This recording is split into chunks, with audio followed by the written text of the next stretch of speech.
8th grade, Unit 1, Lesson 11. What is the same? Number 1.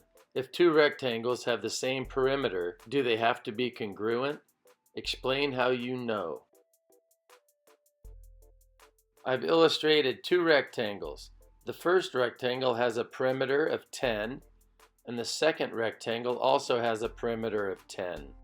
Though they have the same perimeter, they're not congruent. The first rectangle has an area of 6 square units, and the second rectangle has an area of 4 square units. So the answer to this question is no. It is possible for two non-congruent rectangles to have the same perimeter. Number 2. Draw two rectangles that have the same area, but are not congruent. I've drawn these two rectangles for my examples. The top rectangle has a base of 10 and a height of 2, and the bottom rectangle has a base of 5 and a height of 4.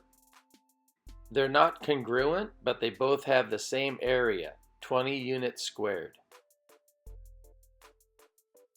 Number 3. For each pair of shapes, decide whether or not it appears that the two shapes are congruent. Explain your reasoning. These two shapes appear congruent. They overlap perfectly, appearing congruent. B. These two shapes appear congruent. Reflect the first shape about a vertical line and translate down. It would match perfectly over the second shape. Number 4. A. Reflect quadrilateral A over the x-axis. Label the image quadrilateral B.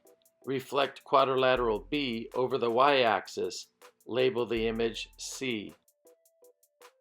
I'm going to start with image A, and I'm going to reflect it over the x-axis and label this new image B.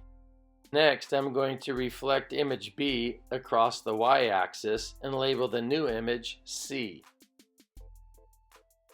B. Are quadrilaterals A and C congruent? Explain how you know. Yes, they are congruent because a rigid transformation took quadrilateral A to quadrilateral C. Number 5. The point with coordinates -2 and -3 is rotated 90 degrees counterclockwise using center with the coordinates 0 and 0. What are the coordinates of the image? I'm going to start with a graph with an x-axis and a y-axis and place the original point with coordinates -2 and -3. Next, I need to use the center point with coordinates 0 and 0 to rotate counterclockwise 90 degrees. This would take me to the point's new set of coordinates, which would be located at 3 and -2. So the answer would be C, the coordinates 3 and -2. Number 6. Describe a rigid transformation that takes polygon A to polygon B. Whatever it is, this rigid transformation is going to move polygon A to the right and then down to where polygon B is located.